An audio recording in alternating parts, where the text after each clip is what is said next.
Hey, hey, hey, what is up? How are you doing, guys? Thanks for joining me on this live. This is a live video. So if you're watching this later on, thanks for watching this. This is going to be a bit of a casual, just kind of catch up. I wanted to reflect on some of the things that I've learned while living in Japan, some of the lessons that I've learned since I've been here. And for some background, I've been in Japan now for, I guess, coming up to 10 years. I've lived in different layers of Japan, so starting in some of the cities, towns, and now rural Japan. It's there's been a variety of experience just at those levels, maybe, but I think it's the same anywhere as you go in the world. When you go, maybe somehow, I don't know, it's still really busy, especially like the farmer life, but people seem to have time and they've slowed down the pace. So I thought, let's get something going here where I can just join share some of my lessons and experiences. And like I said, I've lived all around Japan I lived in different places in Japan, and that includes Kyoto. When I first moved here, I lived in Kyoto. I thought it was a great place to step into Japan and be in the central hub of culture, it being one of the old capitals of the country. Um, it has so much stuff to do and to offer. It's changed a lot in the last few years, but it is joining a language school. And I was there for about a year doing an intensive course. And even there, I was able to learn some lessons. After that, I moved to Ueda in Nagano.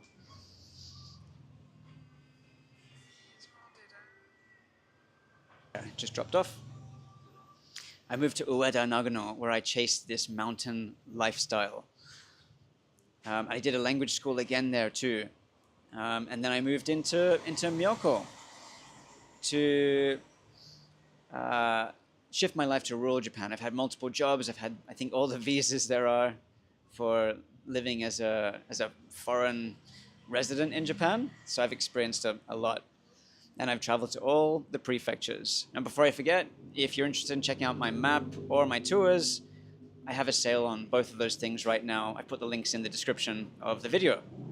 All right, so let's get started with some of my stories, some of my experiences. Hey, what's up, Chris? How you doing? Okay, so, and feel free to if you want to drop your comments as I go along in some of my experiences that I've had. I've got this mini list here.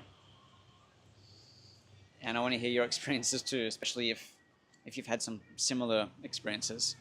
So one of the things that Japan's taught me by living here is like loves Grey's Anatomy. And when I hear her watching it, I'm not watching it, but when she watches it, the conversation style in Grey's Anatomy summarizes, I think, at least a Western style conversation where it's just this back and forward, back and forward. Someone finishes speaking, someone else starts speaking. Someone finishes speaking, someone else starts speaking. Seinfeld's the same, I think. So sitcoms really point that out well. Where something that I learned from living here was it's actually not that important to have to fill in that silence, fill in that space. You can actually take your time and respond, which is super nice. It's very comfortable to be able to think before you reply and not just fill that space with something that maybe isn't interesting or valuable to the conversation. So silence. If I would go to dinner with friends who are Japanese, and I don't want to say it's just Japanese actually, I think even the local foreign population who lives here have also adjusted to this kind of style. And if we go to dinner, the six of us around the table, people will take their time to think and speak before saying something. And one person gets their time to speak, someone else will speak next in line, whoever responds, but it kind of goes silent around the table in a lot of cases. And I think that makes a lot of sense for people to get that stick to hold and to speak to. What do you guys think? I feel like it actually suits my personality a lot more. I take some time, as you can see, putting together these sentences to try and make them more thoughtful. It also helps if you're learning Japanese too, because you have that chance to maybe speak and pause for a moment, and people aren't rushed waiting for your answer, so you're not kind of judged on your language so much. You have that time to practice.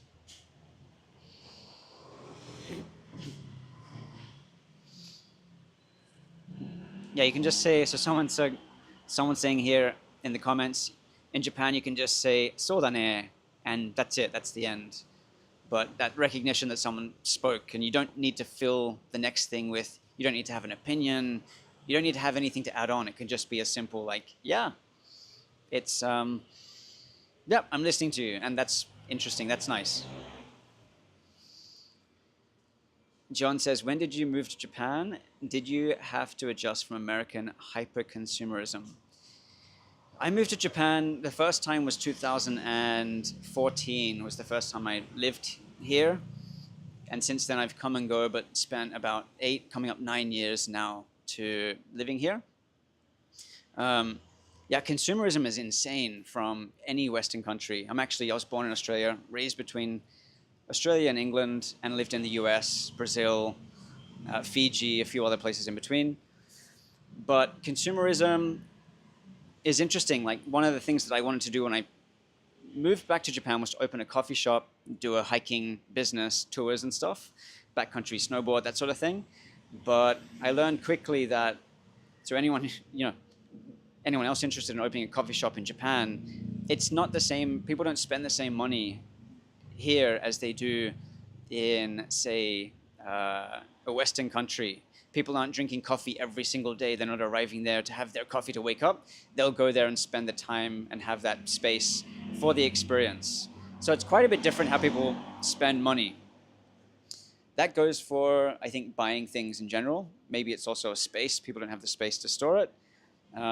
If I did a trip, I was living in Seattle for a while. If I did a trip and went up to Vancouver, I'd see a lot of people driving with a trailer full of stuff like canoes, bikes, tents, the caravan, all for like a weekend trip. And it was nuts. I was actually living in a car at that time. So I was living inside like a Ford Focus, and all of my life was in there. And to see people going for a weekend trip with all that stuff was different for me. I'd already adjusted from the Japan style. To consumerism, I think I'd already adjusted to that, especially through van life, is what pushed me. Hey, what's up? Hope you and the family are well. Thank you so much. We are doing good. Okay, next point will be stop needing to stand out. Stopped needing to stand out. That feeling that I need to be special. I think when I was growing up and I was going to school, elementary school, I kind of had to write speeches or write some kind of like essay to say what I wanted to do when I grew up. And I think a lot of it made me feel like I had to be someone, to have a statue of me out there and to stand out, to feel like I was making an individual impact. And I think one of the shifts I had in Japan was that I was able to actually blend in a lot more and be part of a team or a community or a team. It actually felt more of a team effort. When I was teaching English in school in Japan, I was teaching at a high school, and I'd talk to anyone between 15 and 18 years old. I'd ask those students, what do you want to do when you grow up? What do you want to do when you graduate, I should say? They're already grown up. What do you do when you graduate? And they wouldn't say to me, I want to be a lawyer, I want to be a doctor, I want to be a something high. That I think I felt like I needed to aim for that. But the answers were more like, I want to have a takoyaki truck down the end of the street, or like, I want to work at a pañasan, like a bakery, and maybe experience going to Paris and do that over there, and then come back and bring that to Japan. There's a siren here, I'll wait for a sec.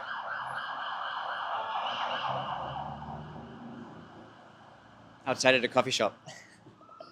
And so, yeah, I feel like people told me they want to be a bus driver, some of the students, and they're 18 years old. And I think that's refreshing for me to feel like I'm actually okay with playing a part and not having to be a leader all of the time.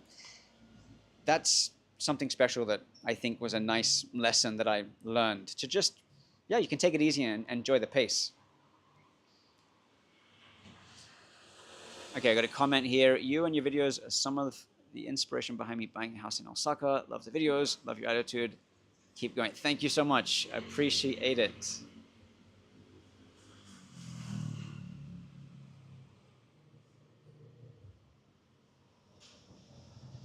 I love watching Japanese work videos, cleaning out the storm, air ducts, aqueducts, snow removal, but it drives me crazy how they post videos without subtitles. I think for something like that, the action speaks a lot louder than what the subtitle would be. I think it's about, yeah, enjoying the piece. And I think I'm going to come to that. I don't know if that's on my list right now, but it's coming up. Okay, so that's the first two. The third one, better at noticing people's needs. Better at noticing people's needs.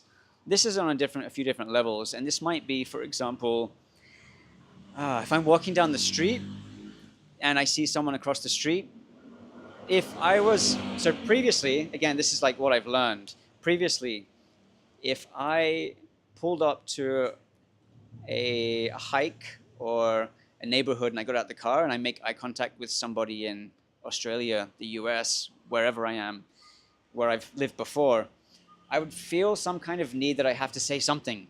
And it's kind of, I think it's for a variety of reasons. It actually differs between actually why that feeling is in Australia and the US.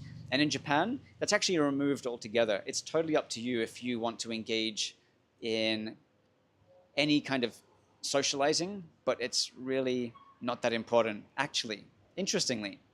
And I like that. I like that it's up to me. Same goes for if I go to a cash register in Japan, and you might have noticed it if you've been here, if you live here, if you're from here, where when you're checking out, you don't actually need to say a word, and you can just walk through, and it's not impolite. When I first moved to Japan, I thought it was impolite. Like, hey, the dude ahead of me just kind of, the woman's talking to him or the man's talking to him who's checking him out in the cash register. And yeah, it's like, they don't need to say anything. They just pay when it's time to pay. It's getting bagged up. They pay, they walk off, and nothing was said. And again, I think it's nice to not feel in some way the pressure of having to be like switched on, and it works differently again. It's not negative, it's not positive. It's just kind of a neutral thing that can happen in Japan. When I was learning, for the first time I was learning Japanese and I was doing my best to speak Japanese, I went to a cash register and I tried to use it for the first time. And I asked the person, "O genki desu ka?" in Japanese, like, "How are you doing? Like, how are you?" And the person was like so shocked about it. So I quickly learned that it's not normal to have that kind of casual chit chat, at least to a cash register person. But not always the case. You can definitely have casual conversation in Japan. I think that that's a myth. You can actually have that. And especially if you're not from Japan, it's much easier. I kind of missed that in some way because I speak Japanese, because I know how it operates a lot better now. I feel like I miss out those opportunities, but I used to have those more casual style interactions. All right, next one. Slowing down, intentional speed and movement. Slowing down in Japan. Things are done, when I came back to Japan a few years back now, I think it's like 4 years since I moved back here, 3 years, 4 years, maybe 4 years ago. I moved back from the US, and I noticed, one of the first things I noticed, I went to an onsen, and there was a guy putting something in his locker at the hot spring, getting changed, putting stuff away in the locker. And it's just a very small thing, but the way that the person like folded up their clothes, put them inside the locker, and then put the key inside the lock and turning it without it hitting anything. This seems really small, but everything moved into the space really smoothly. The key went into the space, it turned, the guy pulled the key out, and then he checked the door like gently to see if it's locked. And it's a very small, subtle experience, or a very small, subtle movement, but it's very intentional. When people do things, including me now, like it's smooth. I would bump into things. I think even when I bought my house and there's washi paper inside on the shoji doors, I put holes in it because I was clumsy and I was heavy-handed by pushing things into, putting my hand into the paper and breaking it because I wasn't moving slowly and intentional. So it's something that I've learned and I'm still learning to deal with. My feet sometimes bump into stuff. Um, yeah. What do you think? Is that something, is that just me? I feel like things are delicate here and space is a bit smaller. So when you walk through certain areas, if you stay in an old Japanese house, even walking through the streets, I feel like it's easy to miscalculate stuff because we're kind of always looking around at things and not just focusing on that thing, putting the stuff inside the locker and locking the door. Interesting, right? All right. Next one. Being more aware of space. And this kind of ties into what I was just saying, but it's a little bit different because I'm more aware of how I move through the streets now. And I think this actually comes back heavily to obviously watching people how they walk through the streets, or using an escalator, for example. But I think it actually ties back to a temple, how you're told to walk on the left or the right. And I think that's kind of where it dates back to. So now I'm much more aware of where I'm standing. I think it becomes more noticeable, and I was definitely there. And when my family or friends come to visit me, especially in the winter, and I see how they walk down the street with their ski gear, they're totally getting in the way. And they're not necessarily even in the way, like to give people a break, because they're not in the way. They're just, if a car comes down the street, they will potentially be in the way. They will be in the way. So it's just preparing for that stuff before it even happens. Yeah, being more spatially aware, being in a supermarket and not being in the way, being there's a popular spot in Kyoto if you go to the Kamogawa River. It's the big one that you would have visited if you've been to Kyoto. And there's like a romantic night you can visit there during the year. You can watch fireworks and things. And people are carefully spaced, like every 10 meters apart, every 15 meters. There's actually some like famous photos of this where people are giving each other space to enjoy the evening. I think that kind of, you can see that in that image of like this spatial awareness of the community here. When back in 2018, I left and went to South America, and it was a huge shock to me. I'd been here before. I'd been living in Japan for like 3 or 4 years, and I'd lived in Brazil before, but I forgot that when you sit on the bus, that two-seater space becomes a four-seater space, and people are sitting on top of you. When people are trying to sell you stuff, and they're trying to sell you mango, they're throwing that in your face, mango, mango, mango, mango, and it's right here, and it's pretty intense. So I had to relearn that, and I still need to relearn that when I leave Japan now if I spend a lot of time there. What about you guys? Is this something? Are these things that resonate with you? The space thing for me is quite important. I'm gonna take a sip of my coffee here.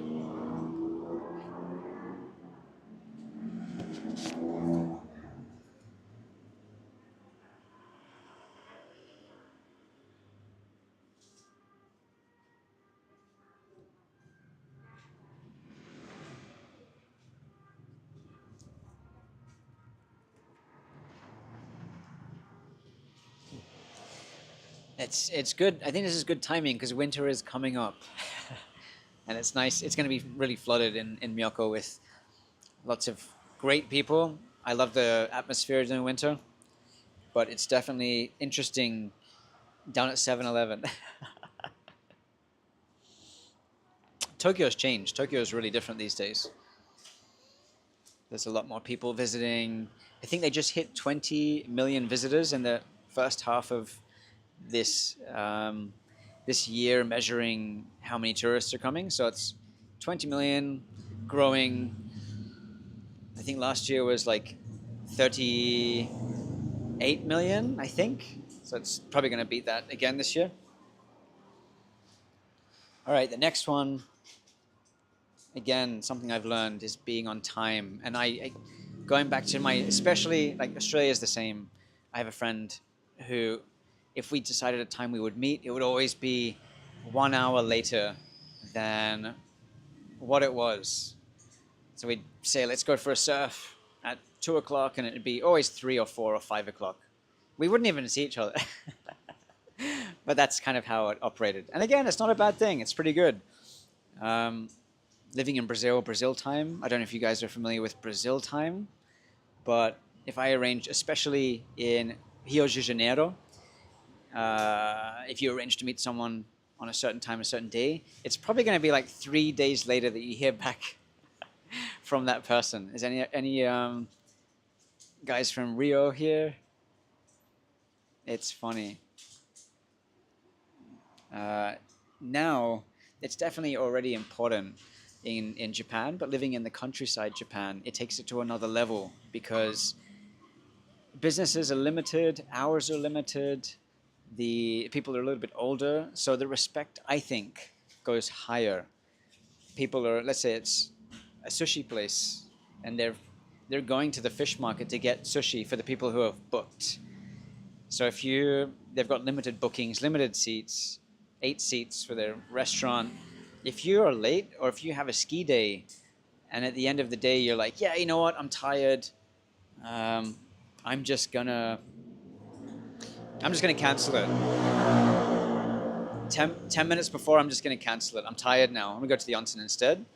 I'm just gonna get something from 7-Eleven. It's really not canceling, being committed has changed me. And I definitely would have been late to things. Last year, I had people staying with me on one of my tours, and they were awesome people. And they were running behind on their time. And the restaurant down the street was literally like 2 minutes late. And the restaurant owner ran up to my house, rung my doorbell, knocked on the door, put their head in, and said, "Hey, Matt, like, where are your guests? Where are your guests? You need to get them in here. You need to get them in here." I think that was the first time that I've experienced that. The restaurant knocking on my door and saying like, "You're 2 minutes late. We've got like," and I looked outside and there was like, I don't know, 30 people waiting. So yeah, you got to be really conscious about that. All right, let's check out this comment here.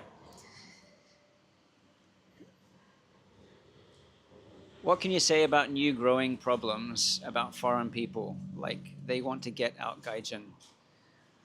I don't think anyone wants to get anyone out. I think there are steps that still need to be talked about and taken.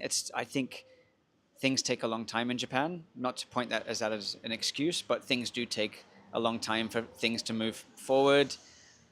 Um, Japan does have Japan still needs to consider like what their goal is about their population, for example. So it's population and economy, that they need to figure out what they want to do, intertwining that with immigration.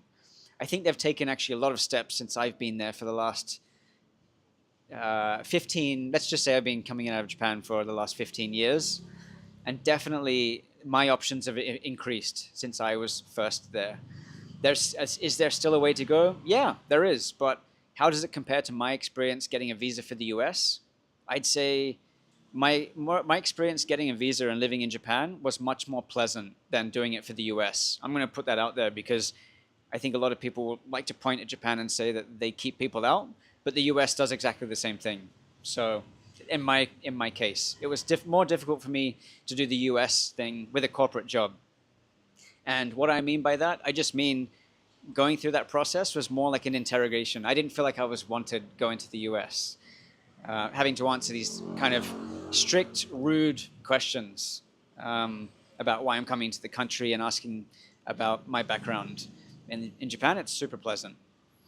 I think what people struggle with is that they come to Japan looking for a job, not speaking Japanese, and saying, "Hey, I want to do something that's not teaching English, and there's not so much available because it's all like higher level jobs, which is what Japan's trying to grow." So if you don't speak Japanese, I think it makes things much more difficult. And if you go to a Western country and don't speak English, it's exactly the same thing. So it's not too different. I definitely think there's an entitlement thing for people that speak English. One of the comments I get a lot is about how people say, "Oh, if I come to the countryside Japan, I'm going to teach everyone English." And like, here's the fact: no one really wants to learn it. So, I mean, they don't need to learn it. It's not important for going farming. It's fun, and it's like a nice thing to have, just as having Japanese for your trip is a nice thing to have. Cool. Thank you for the comment. Interesting. I like it. I like these ones. Toto-san. Yahoo, Matagai. Oh, what's up? Yahoo. David Waller. Do you think Japan... Oh, I'm losing my thing. David's asking me, do you think Japan is becoming over... Japao is becoming over tourism? The Japanese snow, is it over tourism? Not necessarily. There's still like a lot of opportunity for going to different locations. I think it doesn't matter like where you go in the world right now. You know, Japan, just like any other country, set up infrastructure to handle the amount of tourists that were coming in to do stuff. And now it's quickly increased. It's like doubling. And they want it to triple.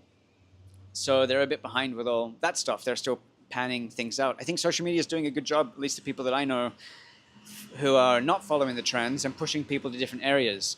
The kickback, the punch in the face that we kind of get is don't tell people about these secret spots. But behind the scenes, we're getting invited and asked to help communities and the government promote that stuff. So yeah, it's nice to have the hidden gems. I hate that word. It's nice to have the hidden gems that people think of.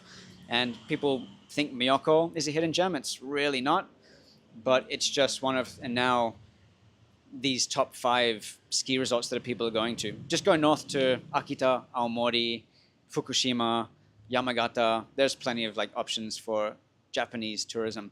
The ones that are getting promoted is now, and like again, to be completely honest and blunt, the best people to promote to Westerners or Western tourism or international tourism are international people. And guess what? The international tourists are the ones, the international, I don't say tourists, international residents or business owners are the ones that live in Hakuba, Miyako, Nozawa Onsen, Madarao, Shiga-Kogen, Hokkaido for Niseko. And they're advertising really well. They're advertising to internationals and they are internationals. Mic's not working. Okay, let's try, let's see. I'll give it a second. Let me try adjust. I'll try switch on my Wi-Fi because it's off. 1 second.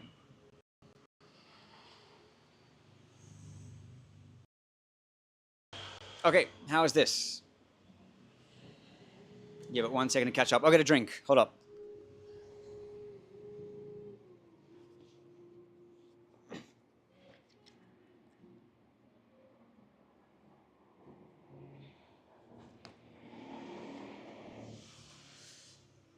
So again, like just to recap on that point, if you didn't hear it, but is Japanese snow and winter over tourism?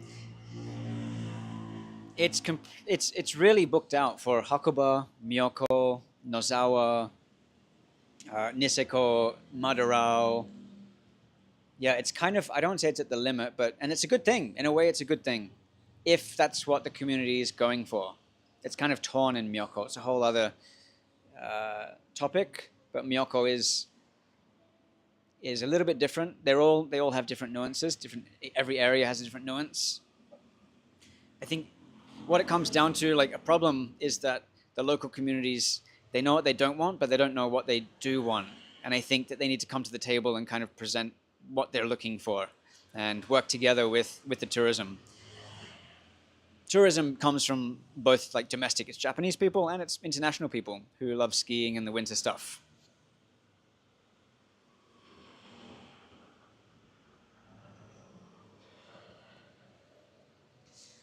Someone's asking me, this is, so in a comment, my 4th trip to Japan coming up with our 4-month-old in November. Any recommendations for great quieter places to avoid the crowds? You can either go to, for November, you'll get pretty nice weather at that time. It'll be cooler. You'll have some autumn leaves around. If you're flying into Tokyo, you can go north towards Yamagata area. I would even go to Fukushima. And Fukushima has like a bad rep on the coast. And if you're not comfortable with Fukushima, that's fine. You can just go inland, Fukushima. It's super pretty there. If you're flying into Osaka, which I see you flying to Osaka, head over to either Shikoku down south, if you haven't been there before, Shikoku is a big island. You'll find like a bunch of like Ehime, Kochi, beautiful prefectures on this kind of biggish island that you take a bridge across. And I recommend like getting a car and driving. Shikoku is pretty cool. If you want to get really far out there, go across to the west coast, and west coast is really awesome. Just follow over to the west coast, go over to Shimane. Great if you really want to escape things. Shimane is beautiful, and goes south from there. That's what I would do. All right, cool. Let me go to the next one. So again, things living in Japan has taught me, but thanks for the questions. These are good. I keep them coming. Throw them out there. If you stick to the tourism stuff and lessons in Japan stuff, I'll be able to. It will make sense to. It will keep this on track. I easily get distracted. All right, being on time was the last one I talked about. Something that I learned. The next one is okay. So I'm going to talk about some of what felt like a negative thing when I moved to Japan. And one of the things that felt negative was, so I lived in Kyoto when I lived here, and after 5 p.m. Kyoto is quiet. It's a good thing, but the peacefulness and adjusting to the peacefulness, it felt a bit suffocating at first. So again, this felt negative at first. In the morning, another example is in the morning in a Western country, and I'll talk about Australia. You can wake up at 5 o'clock in the morning, and people are down the beach. There's like, you get there at like 5:30 a.m. and you're late. Everyone's running, surfing, having coffee, having a bacon and egg roll. Everything's kicked off at 4 o'clock in the morning. Coffee shops are open like 4:30 in the morning.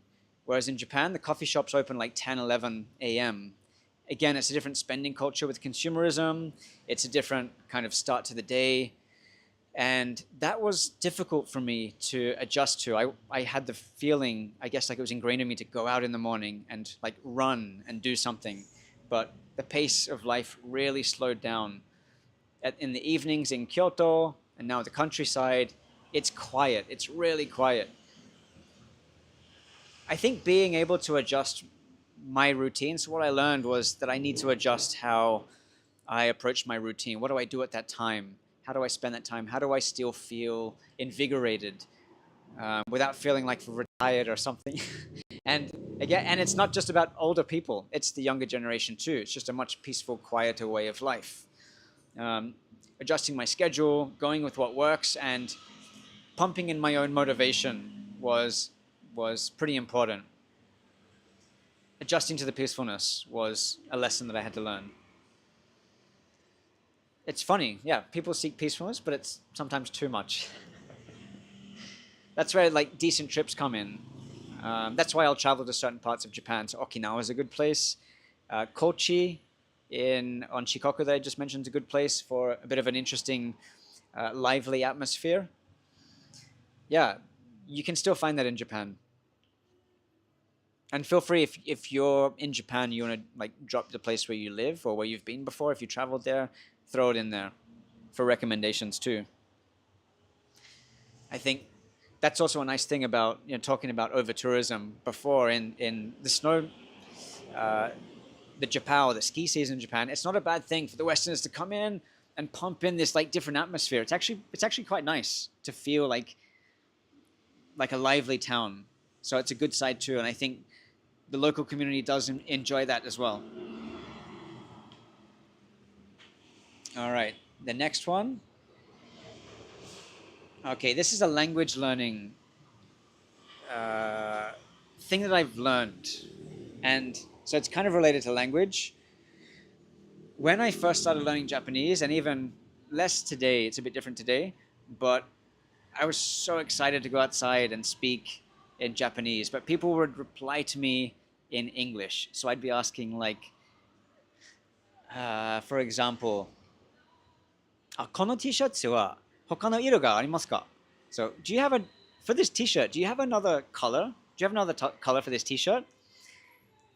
And they'd be like, yes, sir. We have many color for this t-shirt. This isn't supposed to be racist. This is my best accent. But yeah, it would be this kind of broken English. And I thought my Japanese was pretty good, but I had to like endure already. For me, it was, I had low confidence speaking in Japanese. So already I'd already taken this plunge of having a go speaking Japanese and getting this reply in broken English. And I'm thinking, is this because my Japanese is bad? Is this because like they can't understand me that they're replying in like broken English? And I think a lot of language learners have this trouble too. I've seen people make reels about this as well. Um, and I think after I spoke to someone about it, after like, I'd been speaking Japanese for more than 5 years at that time, and I spoke to a friend who wasn't Japanese, but they were a native level speaker. And I never thought about this. And he actually said to me, one of the reasons they do it is because they're happy to put themselves below you and make themselves a fool because they want you to feel comfortable. So they're doing this to make you feel more comfortable.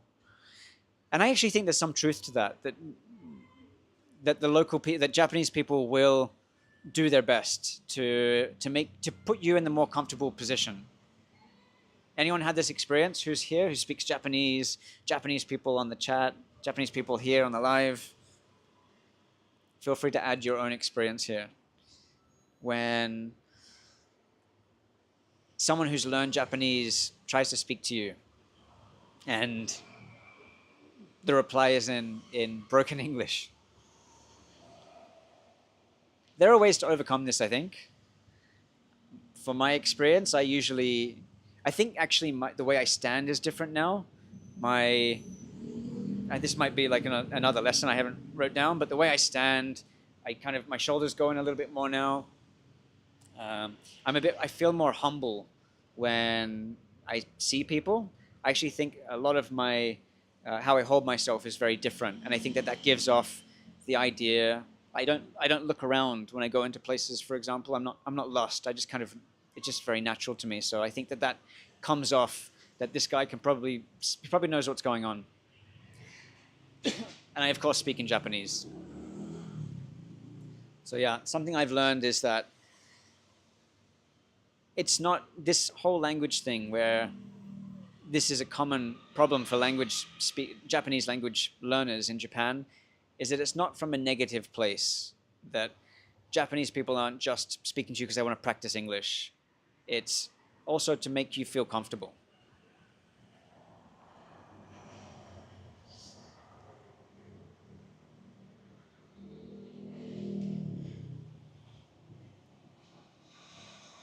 I think that goes into the next thing that I've got this list here, where making friends was difficult when I first started out here. I think it comes down to interaction and behavior.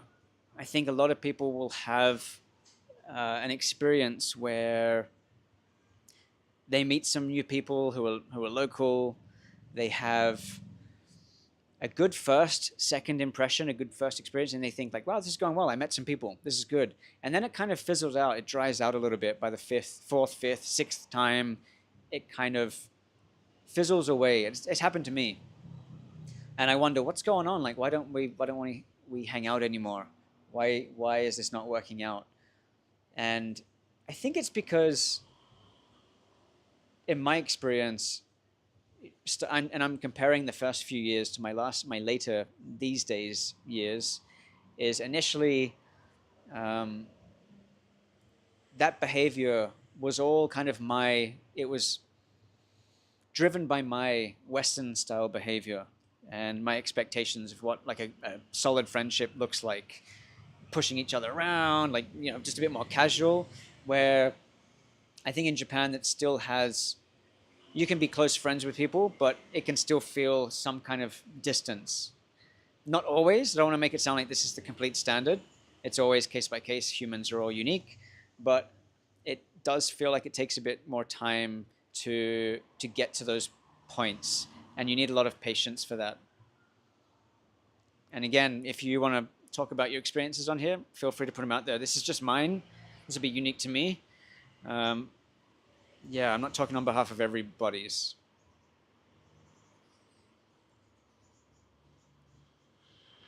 Got a comment. Love your videos. My husband and I always tune into your new videos. When will you do travel-related content? More travel-related content. The van series was a great way to see non-touristy Japan places. Thank you so much. Yeah, I do need to do more travel content. I'm doing all of the stuff myself right now. I'm trying to edit everything and push everything out there. And especially the travel-related content takes a lot of time to produce. So I've tried to got my schedule in line. Yeah, a travel video probably takes me 40 hours to produce realistically with everything that goes on. And scrolling through all of the videos, nothing's like straightforward. So I do try to release, I'm trying my best to release a new video every week. I think for my channel, it's quite funny because most channels you'll just see like the one thing, the travel, but my personality likes to jump between different things. So whatever's like kind of hot with me, I'll put out there. I do have a few Toyama videos that I want to put out there too. And I never even finished the van life stuff. I've still got like 8 days left of that van life stuff to do. So much stuff.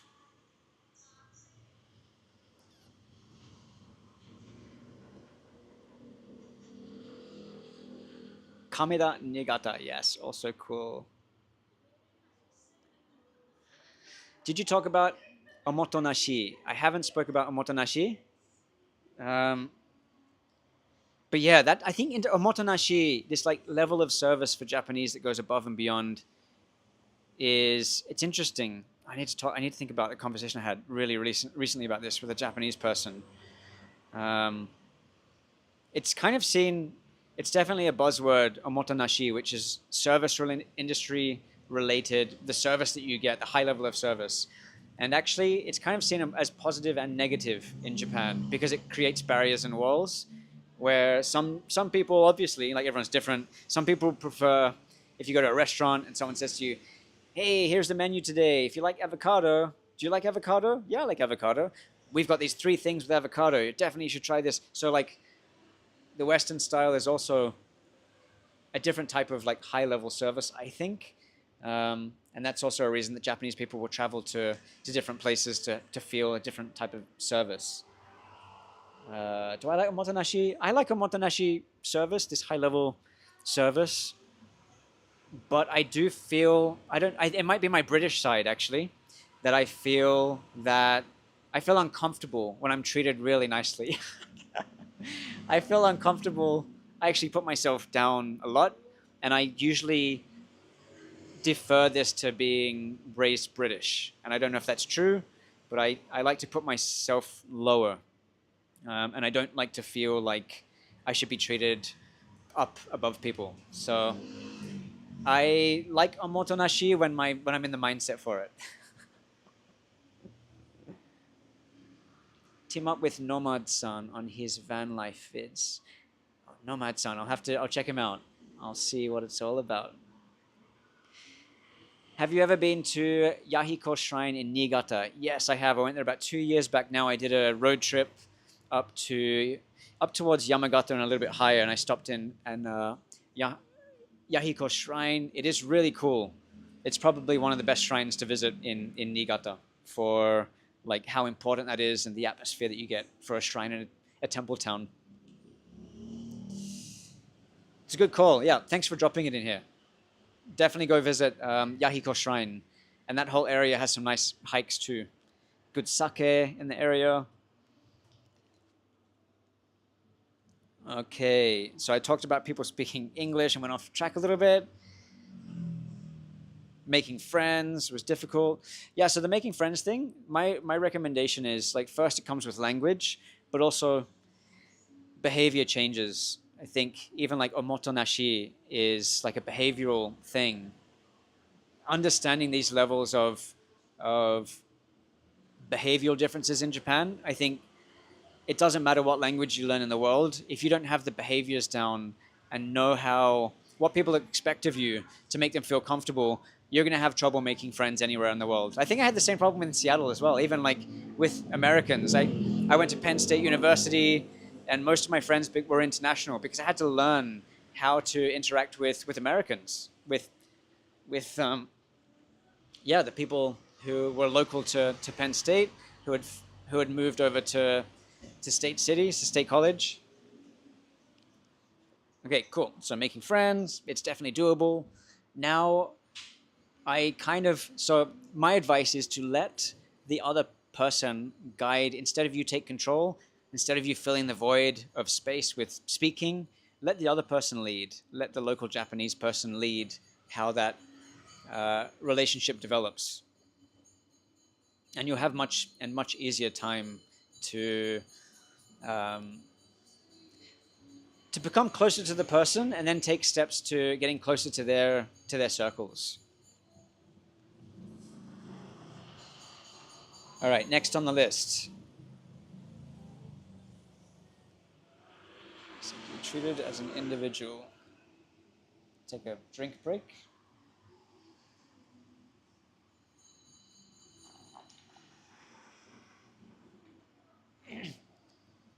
All right, the next thing I have listed is I've written this down as expected to be treated as an individual. That's how I felt when I first came to Japan. I expected to be, I'm my unique person. We're very much taught in Australia, in the US, in England, in European countries. I think Denmark's the same, and Norway. You have our own opinion, and we have our own way of doing things, and people respect that. And people respect it in Japan too, but also at the same time, it's a level, equal playing field. You're treated very equally. And I'll give you a couple of examples. When I lived in Mie Prefecture, and I went to a pizza restaurant, there were two pizzas that I wanted. One had avocado, and one had something else I wanted this particular pizza, but that one over there, this other option had avocado, and I wanted that avocado on the pizza. And I asked the person, the waitress, hey, I want that pizza, can I get avocado on the top? And she's like, oh, let me just check in with the chef, the owner of the chef. And I'm like, that's weird. Check in with the owner. I just want to have some avocado on top. So that was already like a weird thing for me. They went out, and the chef came back and said to me, oh, unfortunately, we can't add the avocado to the pizza. And I'm like, but I want to have avocado on the pizza. And the guy's like, oh, no, here, we want everyone to have the same experience with the flavors. It needs to be consistent. So we can't have you experiencing something different to other people. So I couldn't have this custom option. And it just blew my mind. I'm like, it's just avocado. I know that I want it. It's what I want. It's my thing that I want.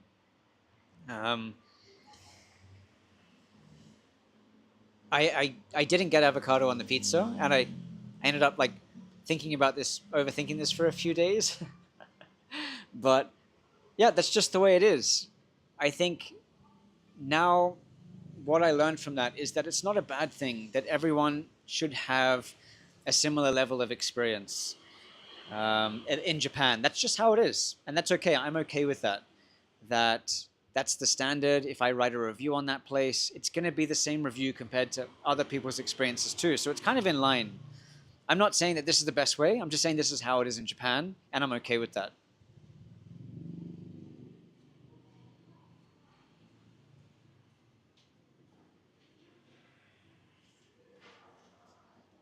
Allowed.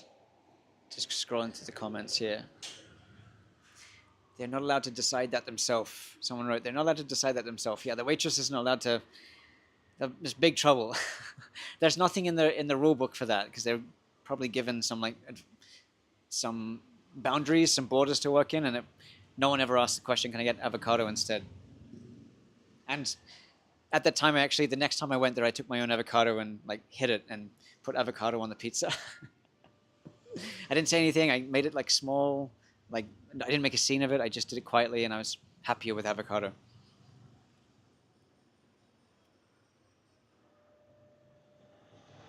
Okay, I'm reading through some comments.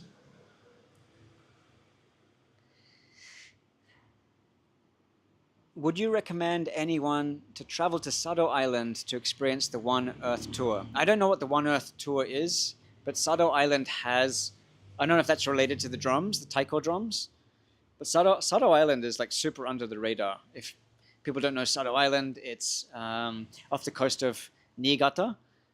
It's actually quite expensive to get there, so I would take my car over there and drive around because it's much easier to get around. But you can just go over there and experience for a couple of days or a day trip. I'd say a couple of days because it's kind of a little bit far. Take a ferry across. The ferry is, I don't remember the cost. I don't want to put it out there, but it's more expensive than as someone that lives in Japan wants to pay, I'd say. Yeah, the taiko. The taiko would be, I haven't been to the taiko event, but I would love to go to the taiko event in Sado. It's really popular for Japan.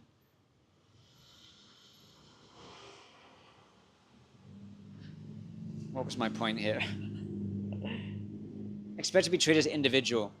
Yeah, so the individual thing, where we have this kind of like, I'm important, I should stand out for being unique. I'm okay with blending in a lot more now. I'm okay with like being equal. Not to say we're not equal in any other country, but like that equal feeling is okay with me. I think it just sets the standard for certain experiences in Japan. What do you guys think? Are you okay with this like equal level approach, or does everything need to be individual and my way? You can just hide that avocado.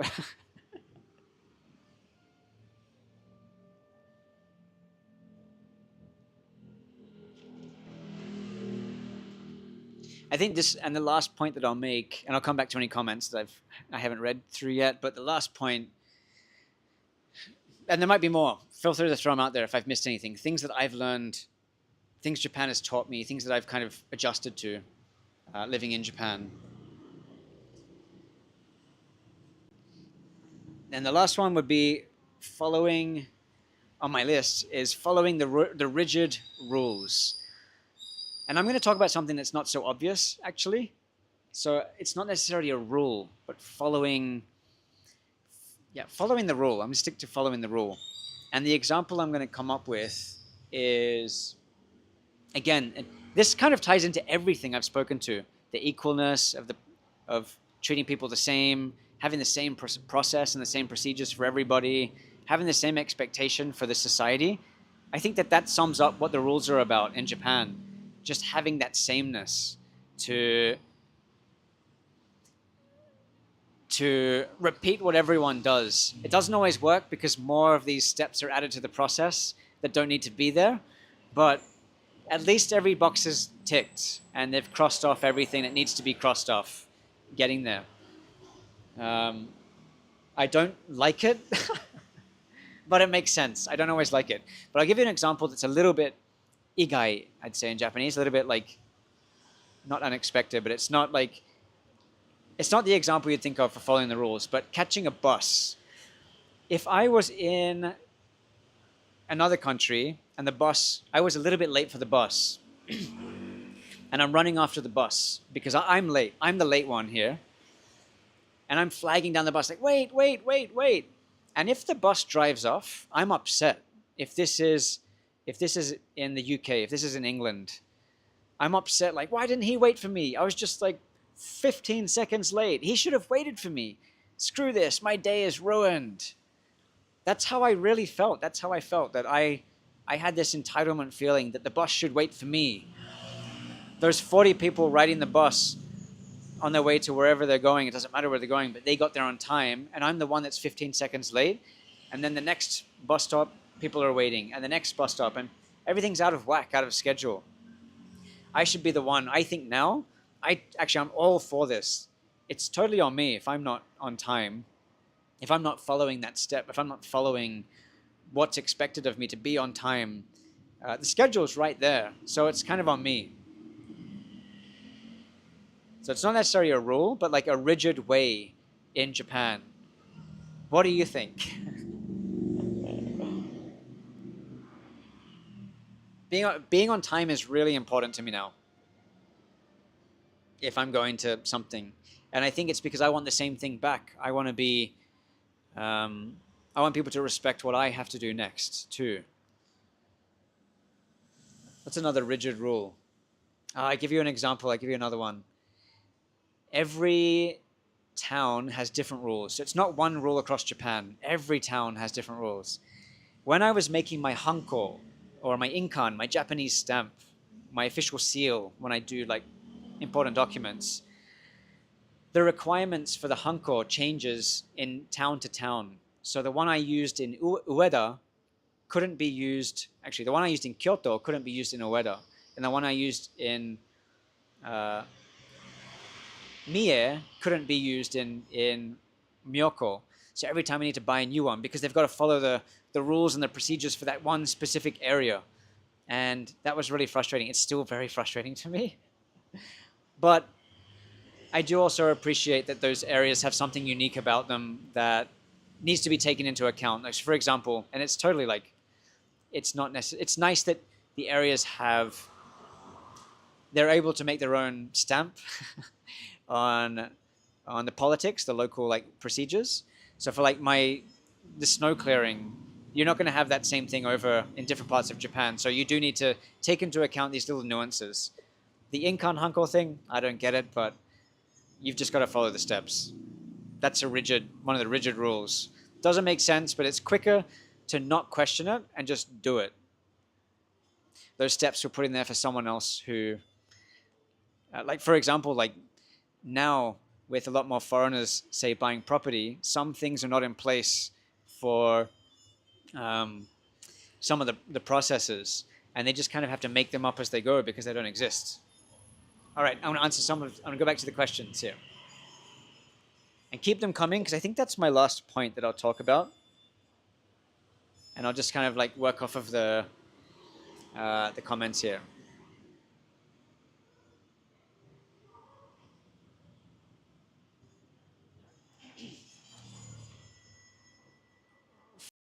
Says, comment, I have a business and degree from Australia. Wondering if I get a student visa to learn Japanese there for a few years.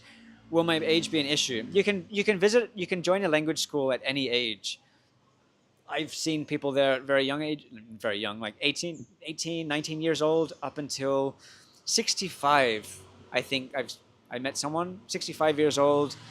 You don't need to have any kind of formal higher level education other than high school, I think. You definitely don't need to have a university degree to learn Japanese at a language school. They're very welcoming.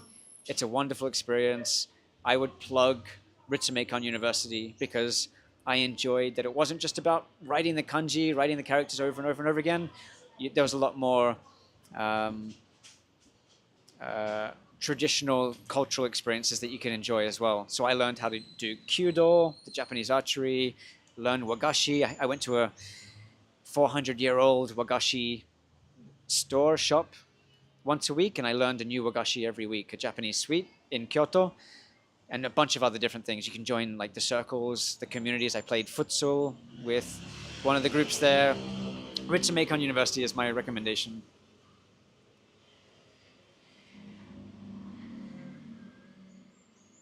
Simon says, we got our hanko through the royal office and never had to change it. That's cool. I've had to change mine a few times. So it's gone from like being, it's okay to just have your initials, MG, Matt Guy. Some of them have made me have my entire full name. So when I went to Ueda, and this is arguable, this is questionable, but the guy made me have my first name, my middle name, and my last name all fit in all of the characters on my hanko, on my seal, which is ridiculous. It just looked ridiculous. And then I moved into Myoko. In Ise, it was in English. It just said Guy Matt, I think. And now my current one, I think it's just like Guy Matto or something. It's just like part of my name. So I've had to change it multiple times. In Kyoto, it wasn't even my name. In Kyoto, it was like, what was it? It was something ridiculous, but it was kanji, and it wasn't my name.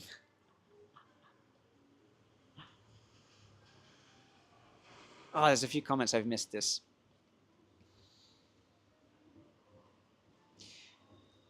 back to Farad, I missed you were talking about language school. You had another question above. I'm 53 years old and I have about $500,000 in savings. Would like to live in Japan for a few years. Can speak a bit of Japanese. What are my chances of getting a visa? You can you can set up a business in Japan. You can invest that money and set up a business if that's what you wanted to do. But I'm thinking the long term. For short term, I personally, I would not recommend people to just like go all in and move to Japan. I would highly recommend doing a stint at a language school, at least for 3 months, at least, and give it a try. Because I've met a lot of people that don't like living in Japan. It's not the best place in the world to live. It's a great place in the world to live. There's no best place. It lines up with who you are and that unique person. I know a lot of people that left for different reasons. So give it a try for 3 months and maybe extend it and get a job there if you wanted to try working in Japan and feel the work environment, because the student environment and the work environment gives you insights to the student environment gives you insights to the culture from still like a high level, but it also gives you some like language insights and behavioral insights. When you start working in Japan, you experience a whole different type of Japan. You experience a real part of Japan. And for me, that was the biggest hurdle actually, working in Japan with a Japanese business and working with the Japanese government. All of the rules, all of the barriers, there's a lot of stuff that doesn't make sense. And I had to overcome a lot of hurdles at that time. And I've talked about 10 things I've learned, but I could talk about 50 things that I've learned just from working in a Japanese business too, in a school, and in a business. I've worked in a business, I've worked in a school. Things that don't make sense, and again, it relates to being equal in Japan. I'll give you one example. I had to pay a monthly. I didn't have to pay it. This money was taken from my pay. I was paid in cash when I was working for the Japanese government on the JET program, teaching English, and part of my salary was the word. What's the word? It was taken. It was just taken out. I was given the cash, but they'd say to me, "Hey, we've already taken out." How much was it? It was about 3,000 yen per month, which added up to be close to 40,000 yen. Let's just say like 30,000 yen, 300 Australian dollars, 200 and something US dollars for the end of year banquet. Like the end of year, like all you can eat, all you can drink banquet. And I said up front that I don't even drink alcohol. I don't drink alcohol. If people, you don't know that, I don't drink alcohol for no real reason except for I did breakdancing, which is another. Breakdancing changed my life.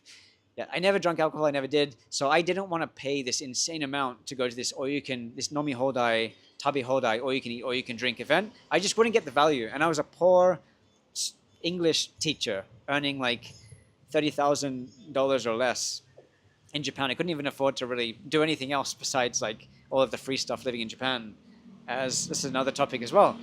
So the last thing I wanted was for this money to be taken to something I never even anticipated going to. And whether you go or not is another thing too. That was at the end of the year, and I may or may not have had plans to travel and go somewhere, but this money was being taken. And it was a huge debate and argument about why I need to pay that money. And long story short, it took me a lot of effort, but I ended up getting that money back. They said to me, so we have to keep taking it so other people think that you're paying it, because they need to think that you're paying, because they might think that they can do it too, and everyone needs to come. And it made me feel bad, actually. It made me feel like, oh, maybe I should go. And that's the first time I really felt really Japanese. That I started to feel guilty that I'm not going to be attending this event, that I don't drink and I don't want to eat all I can and go to this kind of thing that's not my style. But I didn't go the first year, and I ended up going the next year. I did because I felt guilty to experience it. I didn't go the following year because I just didn't enjoy it that much. I could connect with people. That event is for connecting and networking, really. But I have ways of doing that differently, so I embrace those ways differently. But that killed me. Yeah, that was terrible. So going back to your question, I have money to invest in Japan. I could start. You didn't say this, but I'm going to put words in your mouth a little bit and like talk to another type of audience. I have money. I want to live in Japan. I've been there 25 times. I loved every trip. Living here and being part of here is very, very, very different. And there's a lot of stuff that to me felt negative and annoying to begin with that I've had to learn how to adjust. And after living here for 10 years, I can embrace that a lot more. I think just being exposed here longer helps me kind of navigate what I experience a lot more. Yes, water. I'm out of water. Last bit. Here we go. Cool. And I'm going to sign off shortly. So if you've got questions, I will sign off shortly.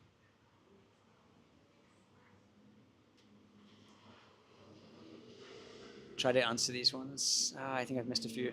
If I've missed your question, copy and paste it again.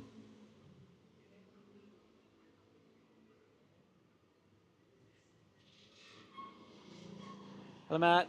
Hi, Matt. Hello from Thailand. I missed this live event. You didn't. I'm still here. Whoa. Thailand. I'm going to go to Thailand soon.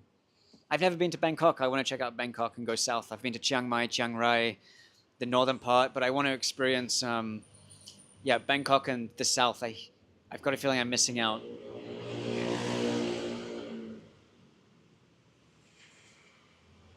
I'm trying to get to your Krishna. I'm trying to get to your comments.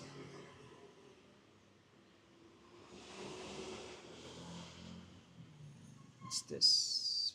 3 remissions. Garnished. That's the word. Garnished. My money was garnished. I was thinking tarnished. Tarnished is the same thing.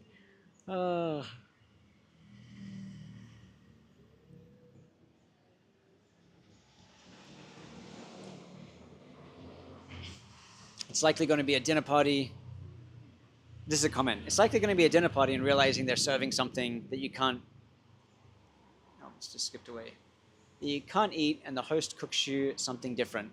I think as well, like I did have, someone I worked with who was from Canada, she went and she had a great time. So it just depends on your personality.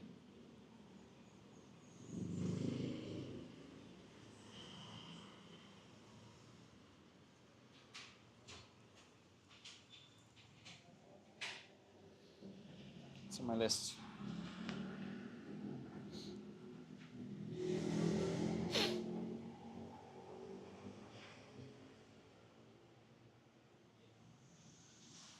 But I think, I probably have an audience here from all over the world, and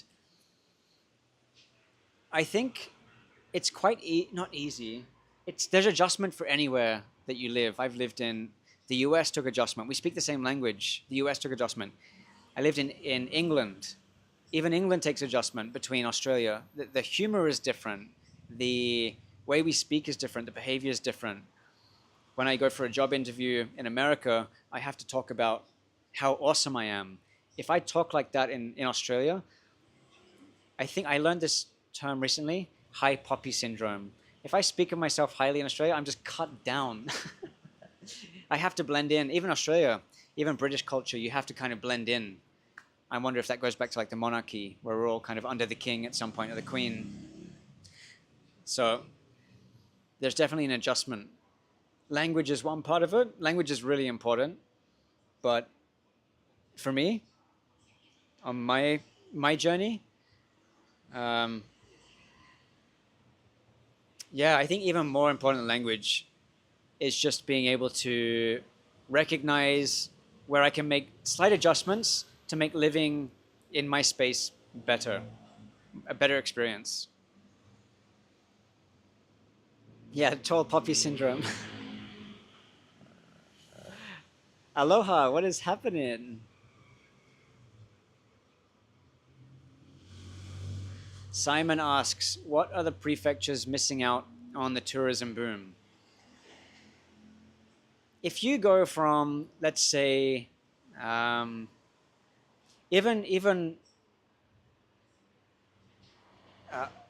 Fukushima on the coast side is kind of booming amongst Chinese tourism. So on the coastal side of Fukushima, I forget the name of the town. Takamatsu, not Takamatsu.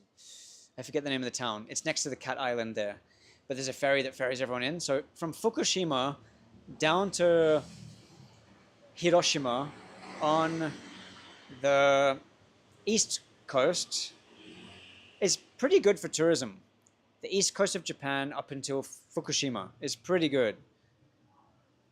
So that then Nagano is popular for everybody, like both Japanese and internationals, so domestic and international tourism.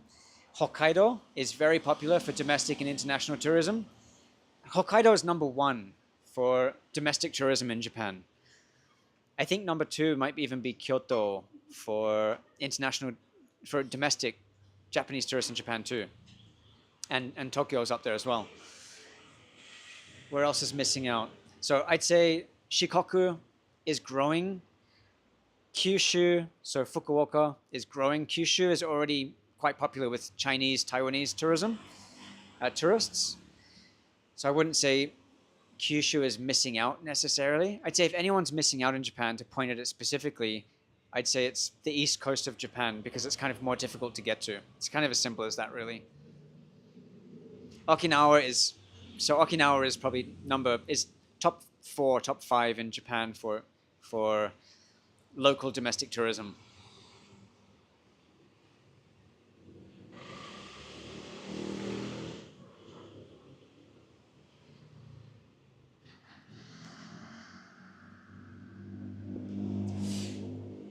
Nagano is very, very popular.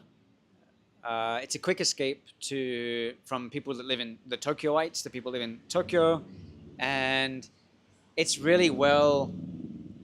Anywhere that there's a ski resort in Japan for the top 5, top 7 ski resorts in Japan, people are visiting them more and more, even in green season. There's still a long way to go for like the summer months, but it's very well known already.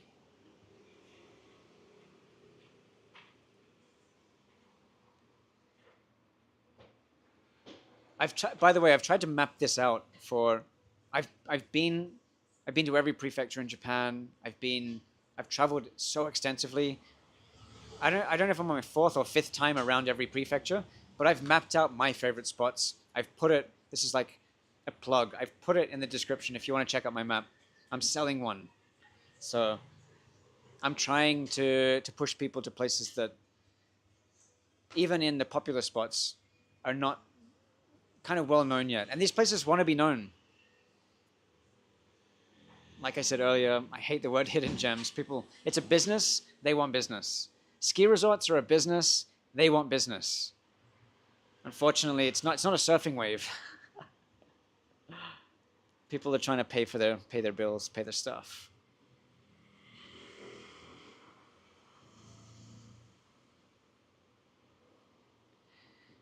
Hi from Florida. Hey to Peaky. Oh yeah, Peaky's good. Peaky's loving life. I love Peaky so much.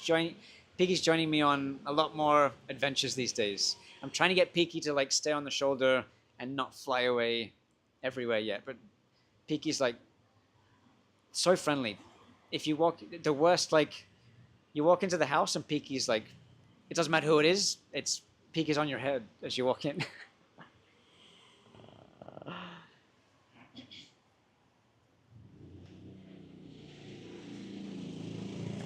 Hi, I'm looking at a couple of properties near your new place this week. Is there anything you would like from Australia? Already bringing over lots. I think I'm good from Australia. I'm actually planning to go to Australia very soon in the next few weeks. I want to do a trip. I haven't seen my parents for a few years and they live in Australia, in Sydney. So I want to get over to Australia. But thank you so much for for um, for asking. I'll see if I bring anything back.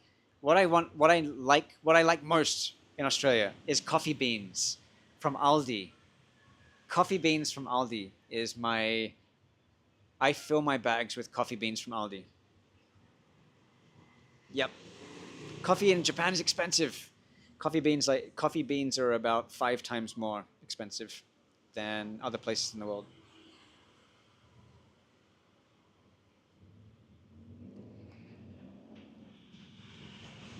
Okay. Okay, another comment here. I've wanted to move to Japan my whole life. I'm finally out of high school now and I can buy a home. Should I slow down? I'm almost certain I visited and researched. The comment went. Here we go. I visited and researched for many years. Okay, again, the comment. I want to move to Japan my whole life. I'm finally out of high school now.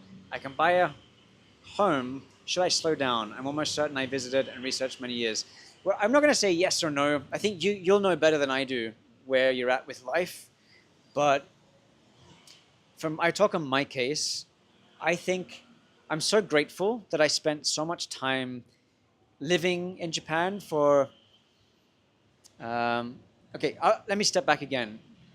I knew I knew that I wanted to live in Japan before I knew I wanted to buy a house in Japan. So I followed that step first. I lived in Japan. I got a job. I worked there, and I went through a lot. Like there were times I hated Japan. There were times I fell in love with it again. Like the stories that I've mentioned in this live, it was difficult for me. So there were times that I had to kind of grow, and I think it's kind of easier when you can escape. If you didn't like it, if you find something that really doesn't align with what you wanted in life, you can leave. You can up and leave and go back or go somewhere else in the world. I think if I was in high school, when I was in high school, by the time I was about, I don't know, 30 years old, 25, something, I traveled to 50 countries already. I've traveled to maybe 65, 70 countries, and we're all different. So it's going to be your journey, but I definitely wouldn't rush into buying a house after high school instantly, personally, unless it was probably an investment thing, maybe. Because I know that people my age back then were able to buy houses through their parents or because they worked hard and saved up and bought like cheaper properties in Australia. And I know that that helped them out financially in the future. But yeah, I think for moving across the other side of the world and trying to figure things out, it would be difficult. I would say spend more time in Japan, spend more time traveling the world, spend more time traveling Japan, live here for a year and see how you feel. I didn't get to the point of buying a place until I was about 8 years in, 8 years in traveling and in and out of Japan. And I'd already lived here for about 6 years before I bought a house. But yeah, you do you. You do whatever feels good for you. The Tim Tams are cheaper in Japan than they are in Australia. Tim Tams are cheaper in Japan. Oh, it's funny. Vegemite. I have two nationalities. I have two nationalities. I'm British and Australian, or my parents are English. I was born in Australia. I don't really have like. I'm not a proud Australian. I'm not a proud British person. I'm really, really like, what's that term they use? World citizen. I'm really one of those kind of people. There's nothing specifically that I miss about anywhere in the world. I'm happy with like everything's really good. Just make the most of everything everywhere. But Aldi coffee is good.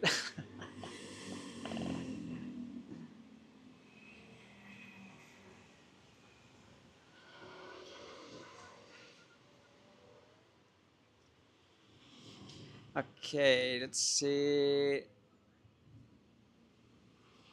Hakuba in August is good. Spending 2 weeks in Hakuba in August. Good choice. It's nice. It's good timing. It's quiet then. You can hike from Omachi. Omachi is a good starting point. If you go south of Hakuba, Omachi is a good place for getting into some of the northern up hikes.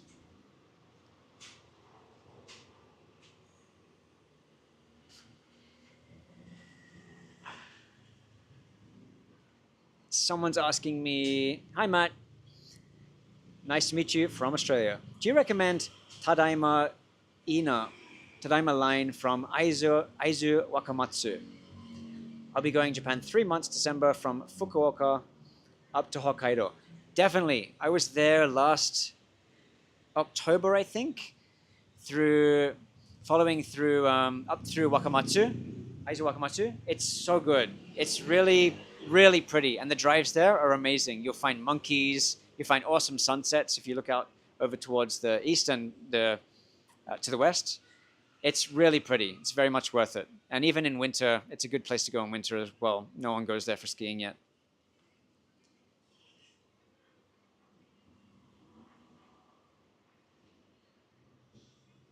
Scrolly, scrolly, scrolly.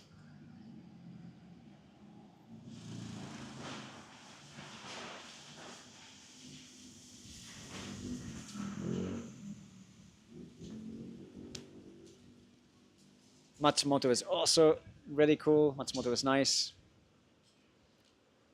I'm just reading through the comments here. The reply saying what I'm seeing. We drink the same coffee beans. You can't go wrong with Aldi coffee beans. They're cheap. They're amazing. Is there anyone you know that will help purchase a house in Fukuoka area? Yeah, maybe send me an email to mattguy.mail@gmail.com. mattguy.mail@gmail.com. I might be able to set you up with somebody down there. I know a dude.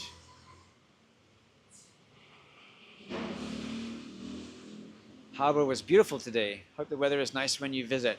It should get warmer. I'm waiting for it to get warmer in Australia. I'm probably going to stop on Thailand on the way just to enjoy some of the more heat. And it'll be my first trip to Bangkok.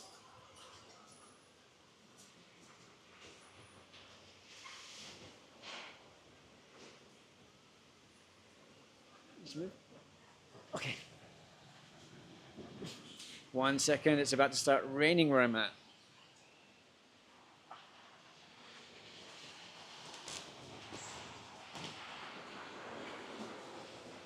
Give me 1 second.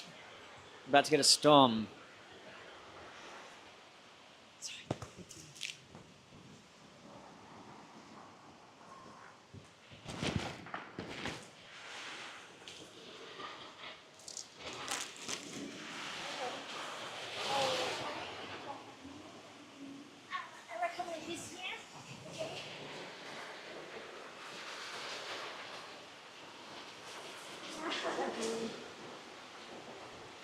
Thank you.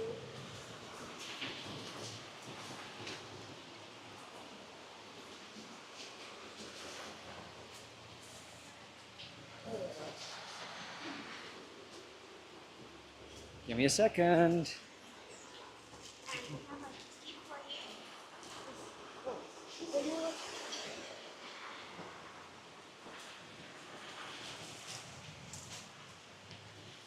Okay. Back. All right, I'm going to wrap this up in a second. I've been on here for a little bit now, hour 30 minutes. Wow. Okay, hold up.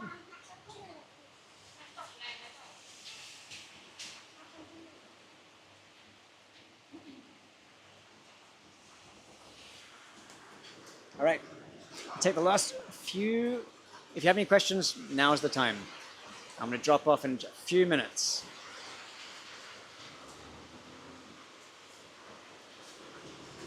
Hello from Malta. Ooh, very cool, Malta. I was in Japan last April, loved it a lot.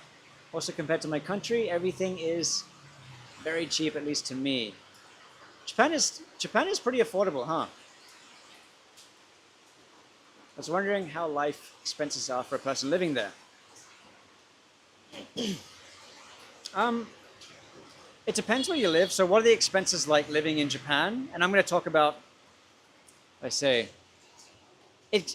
to summarize really quickly, it's cheaper in the countryside on most parts. The expenses, it's hard to say exactly what they would be. Cheap. Besides the idea of buying a house, I'd say the cost of not maintaining, the cost of paying for utilities is just about the same as a Western country. I'm not sure about Malta, but it's not too far off of like your electricity, gas, water, Wi-Fi, phone bill. I actually say it's not cheap. It's more or less the same, I'd say. if you have another currency, if you're paying in US dollars, you'd be better off. But it's still, um, it's not cheap. Rice is actually maybe 5 times the price. Rice is about 5 times the price of Western countries because the Western countries are importing from like Thailand, for example. So rice is expensive.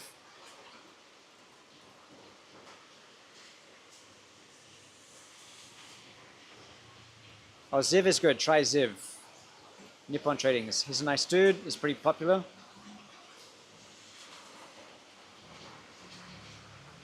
I was here 10 years before buying. Sweet. Good choice. What do you think about it? PMs, you were here 10 years before buying. What do you recommend?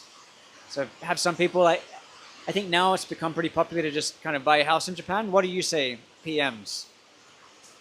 Good idea, bad idea, neutral idea. Everyone's different, so it's hard to say.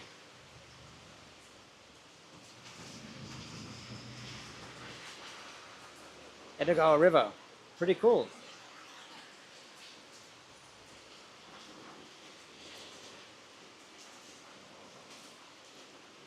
Did the loop from Hakuba, Shirakawa-go, Takayama, Matsumoto, Hakuba. Well, a one-day trip? That would take me like 3 weeks. I jump in the van and just take so much time. Did you get, so in Shirakawa-go, there's also another nice little town there. There's lots of like little small villages around there.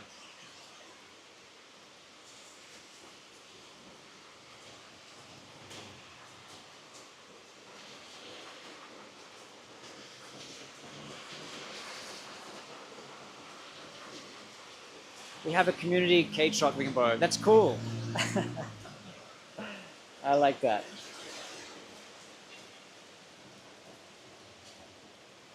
Matt, have you thought about getting a K-truck or do you have one already or something else? I'm getting ready to purchase K-truck here in US just for fun.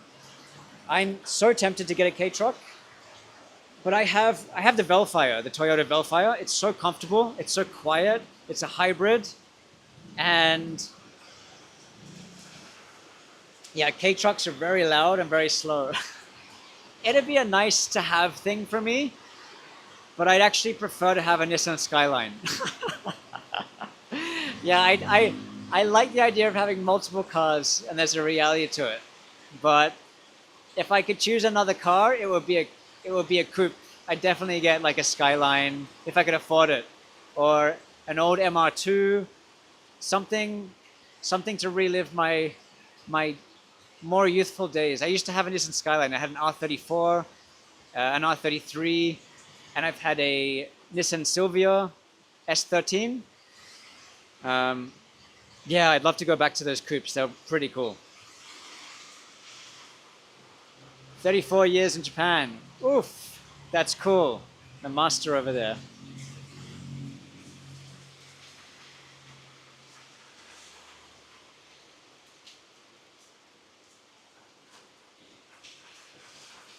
Okay, I think I'm going to drop off in, I'm going to do 3 more questions if I have questions. Thank you for being here, guys.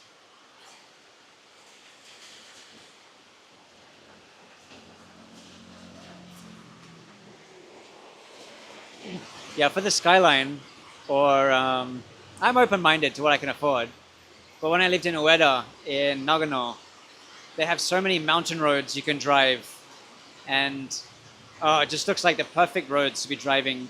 It shouldn't be a Velfire. It shouldn't be a van. It should be something like zippy, a bit of like a V6. V6 twin turbo. That's all I need.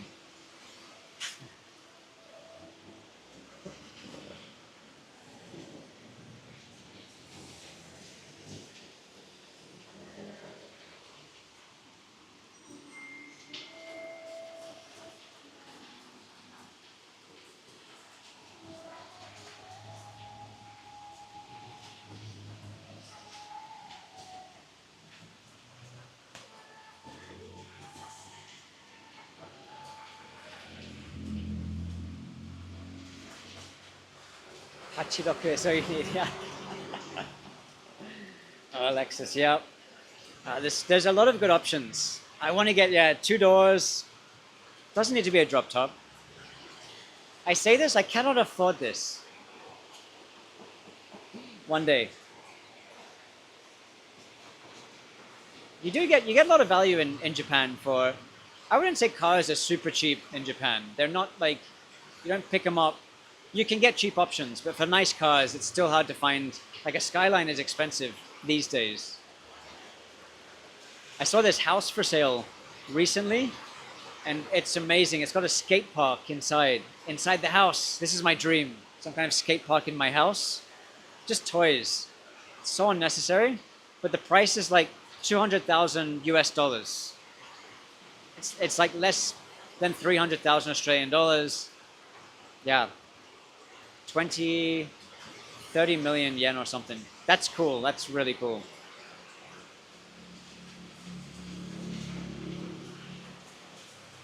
Lots of toys in Japan. It's like a fun lifestyle. I was there, someone says, when I was there from 94 to 97, Skyline was popular. I got to see some of the Olympic Village being built. That's cool.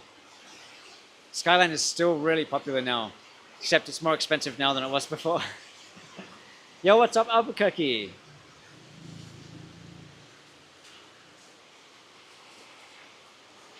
Someone's PM cycled from Nodo to Ueda, via Ueda to Nagano in a day. That's intense. That's good. I'd have to get roof racks to make this car work. Yes. What's up, Alberta?